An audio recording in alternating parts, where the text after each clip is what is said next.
Brokolini bugundanoq taomnomangiz asosiga aylantiring. Boisi bu ne'mat Qur'onda zikr etilgan saraton xastaligini oldini oladi.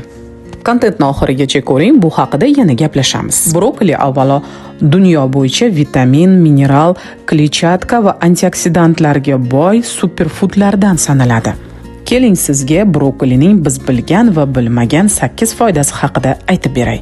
Birinchidan, brokoli eng avvalo immunitetni mustahkam qiladi, chunki uning tarkibidagi C vitamini biz bilgan limonga nisbatan qariyb 50% ga ko'p. Ya'ni 100 gram limondagi C vitamini 50-55 mikrogram miqdorda bo'lsa, brokolida 85-90 mikrogramni tashkil etadi. Ikkinchidan, brokoli ko'z nurini tiklaydi. Chunki brokolida lutein va zeaxanthin moddalari nihoyatda yuqori darajada. Uchinchidan, yurak qon tomir tizimiga foydali. Tarkibidagi kaliy va magniy moddalari arterial bosimni, mushaklarni mustahkam qiladi. To'rtinchidan, diabet uchun foydali. Brokolidagi yuqori darajadagi kletchatkalar qondagi qand va xolesterin miqdorini nazorat qiladi. Yana eng zo'rini aytaymi sizga.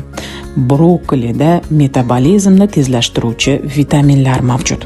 Beshinchidan, brokoli yeb yursangiz aslo semirib ketmaysiz, chunki bu ne'mat kam kaloriyali, kletchatkaga boy.